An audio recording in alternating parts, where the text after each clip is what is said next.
Olá, sou a professora Elaine, tá? Nós vamos ver hoje, iniciar nossa disciplina de saúde pública. Nós temos muito em nossa mente, pois essas duas figuras, né, de saúde pública. Primeiro, as UBSs, né, que são filas intermináveis. E segundo, né, a nossa saúde pública aqui no Brasil, né, você vê a segunda figura, um com machado na cabeça, outra com dor, né, e tudo esperando um atendimento. Então, nós temos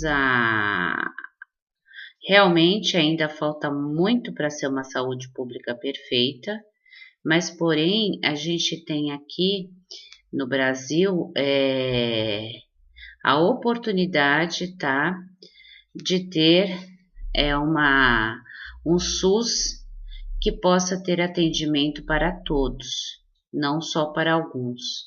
A gente pode ver o exemplo dos Estados Unidos, né, que o Obama tentou implementar isso e não conseguiu. Lá tudo é pago e é muito caro, então não são todos que têm acesso à saúde como nós. Por mais precária que seja, a gente tem essa oportunidade de ter. Não querendo defender em hipótese alguma, né? Mas podendo, lógico que temos que melhorar muito, mas a gente tem essa possibilidade. Nós vamos falar um pouco da saúde pública aqui no Brasil. Primeiro, é uma ciência, é uma arte. A saúde pública, ela vai trabalhar, tá, na esfera de evitar as doenças. A gente tem o quê?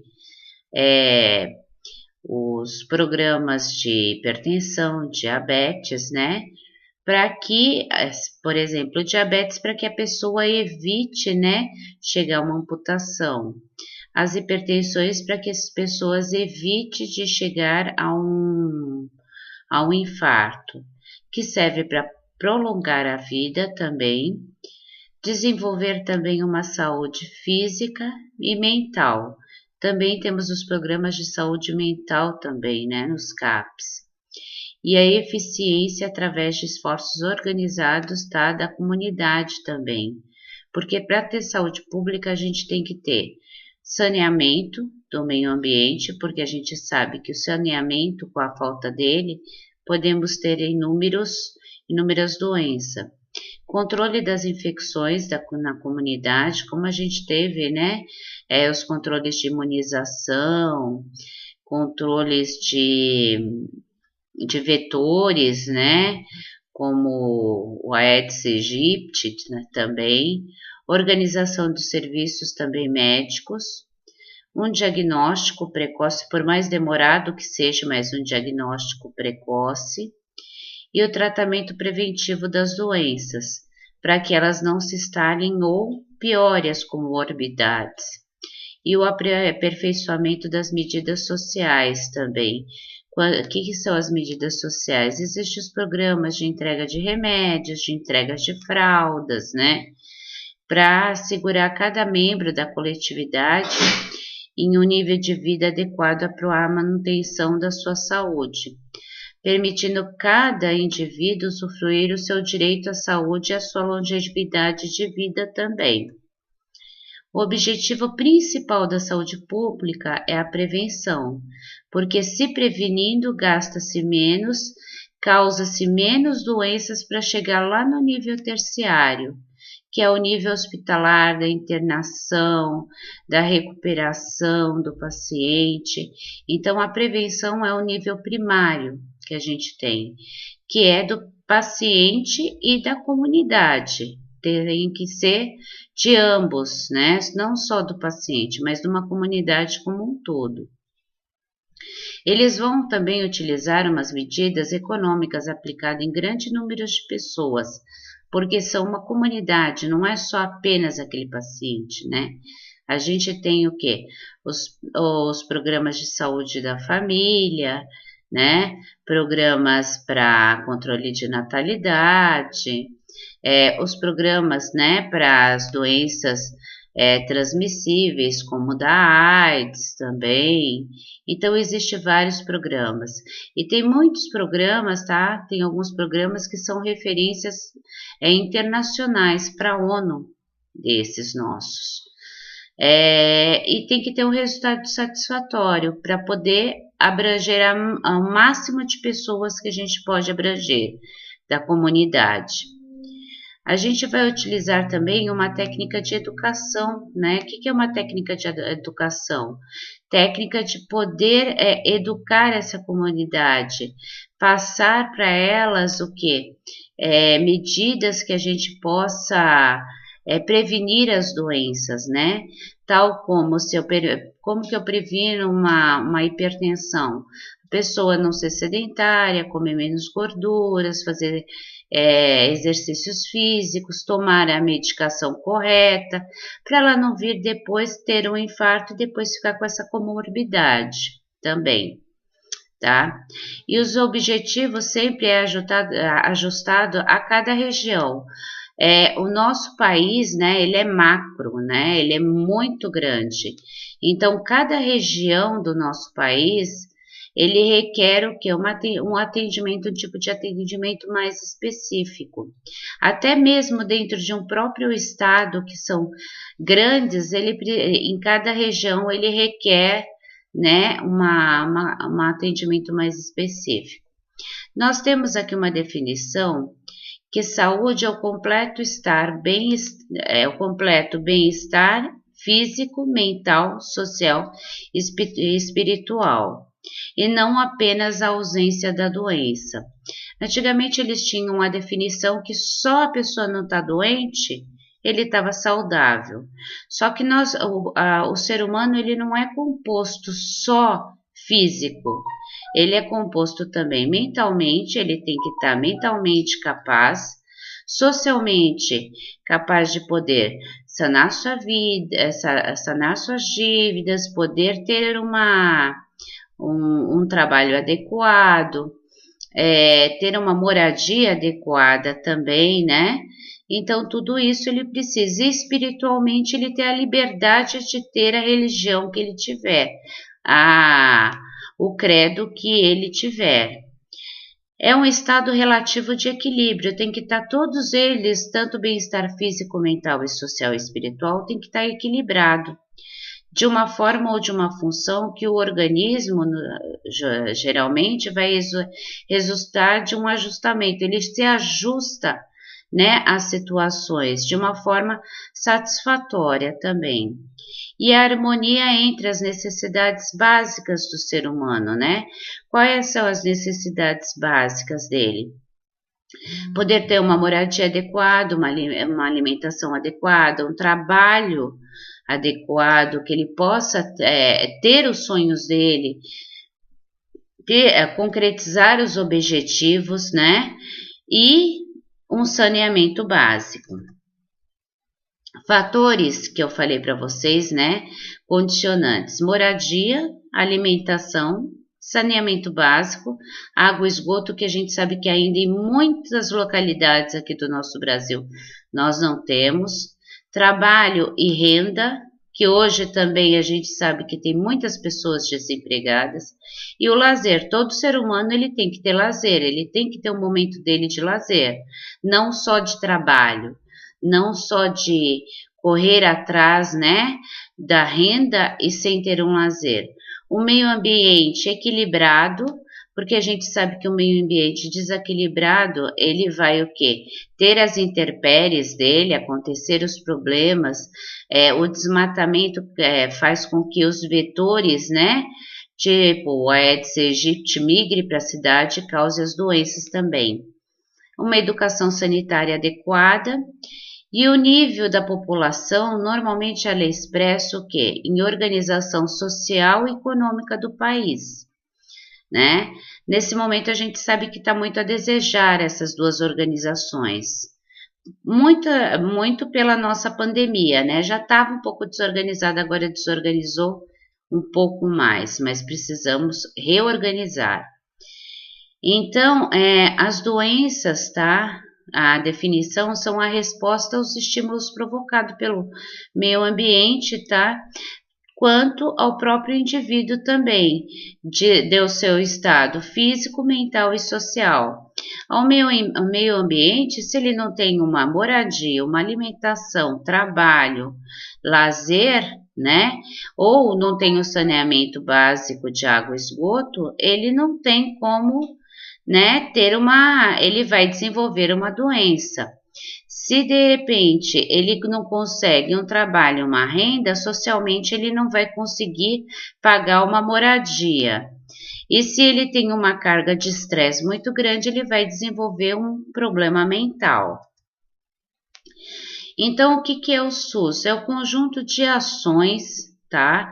Não é apenas uma coisa, são conjunto de todas essas ações e serviços de saúde prestados por órgãos ou instituições, seja públicas, federais, estaduais e municipais. Tem que ser nessas 3 esferas, tá? Ou por entidades vinculadas também, que está previsto, tá, na Lei Federal de 1990, da 80/90. 80 e 80 é a lei /90, é o ano que foi formulada essa lei. Então, o que acontece? Nós temos o Ministério da Saúde, os ministérios estaduais, então tudo isso a gente tem. Então, tudo isso é uma integração para poder ter, né, o SUS, que a gente chama Sistema Único de Saúde, e que foi construído. O nascimento do SUS ele foi construído mais ou menos na década de 80, tá? Aqui no Brasil. Ele necessitava, depois da época da ditadura, ele necessitava de uma mudança muito radical, uma transformação radical. Tanto que na completa irracionalidade, desintegração que teve do sistema de saúde, né, na época da nossa ditadura, quanto à excessiva centralização, ele era muito centralizado. Então, ele implicava muitas vezes nas decisões que atendiam o quê? Uma realidade que não era local, como a gente comentou anteriormente. Cada região requer uma realidade, então era muito centralizado. O que atendia de repente a região sul não atendia a região nordeste, ou que atendia a região, mesmo aqui de São Paulo, norte não atendia a região sul, leste, oeste, né? Então ele era muito centralizado. Foi no momento em que ele foi descentralizado, tá? Então ele começou a atender a comunidade conforme ela precisava. Tinha também uma baixa cobertura assistencial para a população e normalmente, tá? Quem tinha esse direito é só quem trabalhava com carteira assinada, que na época era o PIS. E quem precisava de ser cuidado, a população mais carente que não tinha trabalho, ela não era tratada, tá? Esse desempenho, tá, descoordenado desses órgãos públicos e privados também conveniados, tinham muito conflito entre os setores públicos também e desperdícios desses recursos. A gente pode até ver, né, que na nossa situação queria até voltar a um momento que era anteriormente, né? Agora o nosso governo que está agora, ele queria retroceder, mas foi impedido, ainda bem. E uma falta de definição clara das responsabilidades, tá? De cada instância, de cada política administrativa. Nós temos a reforma sanitária, que foi a 8ª Conferência Nacional de Saúde. Aconteceu em março de 1986, tá? Com a participação de 5.000 pessoas, entre elas dirigentes institucionais, estudiosos, políticos, tá? E todas as lideranças sindicais também populares. Nesse encontro se discutiu também a saúde do país, que foi elaborado as propostas para a resolução dos problemas que nós tínhamos.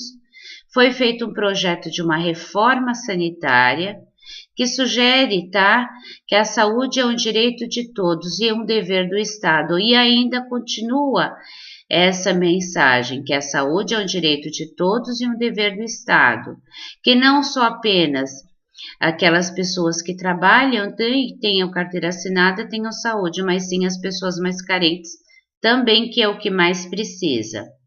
E as ações, tá, de saúde, elas tinham uma relevância pública, a criação de um sistema único, um único sistema que pudesse atender essas pessoas, que tinha alguns princípios, tá? Que são os princípios do SUS: a universalidade, a equidade, descentralização, que era centralizado, integralidade e participação, tá? Da comunidade e da população também. E, para efetivamente essa implementação, segue também os processos da elaboração da lei orgânica, tá, do LUS, que foi em 1990, que foi a lei prorrogada que a gente viu de 80/90, que detalha os princípios do SUS e para onde ele tem as diretrizes dele, que é o funcionamento, como vai funcionar os sistemas, como a organização básica das ações do sistema de saúde, como ele iria ser dirigido, a gestão dessas competências também, e quem era responsável por cada coisa do governo, tanto municipal, estadual e federal. E a Lei 8.142/90 dispõe sobre a participação também da comunidade nessa gestão desse sistema. As doutrinas do SUS, como eu falei para vocês, ela é norteada através de princípios, que foi estudada para poder ter esses princípios, né? Universalidade, todos têm direito a esse sistema de saúde. Todo cidadão brasileiro tem direito a esse sistema. Equidade, todo cidadão é igual perante o SUS e será atendido conforme as suas necessidades ou seus limites e barreiras, tá? E sem privilégios. Por exemplo, aquela pessoa, né, que de repente ela não tem aquela capacidade de sair de casa para uma consulta, ela tem o direito de ter uma assistência domiciliar para vir fazer essa consulta nela. Esse é um dos exemplos. As barreiras que tanto aqui nós, São Paulo, que temos toda uma estrutura, como aquela pessoa que mora lá na Amazônia, que não tem nenhum recurso ou está distante o recurso, que as viagens são de 1 a 2 horas de barco para chegar a uma determinada população ribeirinha. Integralidade, é conhecido na prática que cada pessoa é um todo indispensável, é um integrante de uma comunidade. Ele não é apenas, né, uma pessoa, não, ele tem todo o conjunto de ações que ele também ajuda naquela comunidade. E as ações de promoção, de promover a saúde, de proteger e de recuperar a saúde de cada cidadão e cada comunidade também, que forma, assim, um ser totalmente indivisível, ele não se divide, que ele é um paciente que ele não vai ser visto como um doente, aquele doente com doença mental, aquele doente com doença física, não, ele é integral, ele é um ser que precisa ter biopsicossocial ser atendido. E as unidades prestadoras de serviço, com seus diversos graus de complexidade também, tá? Desde uma UBS, que é a Unidade Básica de Saúde para prevenção, até um hospital que vai utilizar o serviço deles para recuperação desse paciente. E o homem é um ser, como eu falei para vocês, biopsicossocial, né? Então, ele deve ser atendido e visto sempre integralmente. Um ser humano, ele tem que ver todas as faces dele, não só a face da doença, não só voltado para promover, proteger e recuperar a sua saúde. Os princípios do SUS. Primeiro, ele vai ser regionalizado e hierarquizado. Ele vai ser por regiões e vai ter uma hierarquia, tá? Eles devem ser utilizados em níveis de complexidade, como eu falei para vocês, desde a parte de prevenção até a parte, né, de recuperação. Deve ter o quê? Dispostos numa área geográfica delimitada, né? Esse SUS, e com definição da população também a ser atendida. Qual vai ser essa população? Qual é as necessidades dessa população? Né? Que as necessidades de uma população de um determinado local é diferente da outra. Resolubilidade. É a exigência de que o sistema esteja capacitado para resolver os problemas de saúde, tá? Que resolva esses problemas. E descentralização seria a redistribuição dessas responsabilidades dos 3 níveis: municipal, estadual e federal também, tá? E a participação de todos os cidadãos. Ele deve complementar, tá, o setor privado, né, que seria o quê? O que a Constituição definiu. Quando tiver insuficiência do setor público, será necessária a contratação de serviços privados, quando ele não conseguir atingir. Hoje nós já temos isso, né? Quando o setor privado não consegue atingir uma determinada quantidade de exames, tem o quê? Setores privados que são eleitos para poder fazer esses exames, tá bom? Gente, esse daqui são as atividades que eu proponho para vocês estarem realizando no fórum, tá bom? E aqui são os vídeos que eu coloquei que eu quero que vocês assistam. Também que são vídeos muito complementares sobre o que nós falamos sobre esse assunto dessa aula. Eu agradeço a participação de todos e até a próxima aula.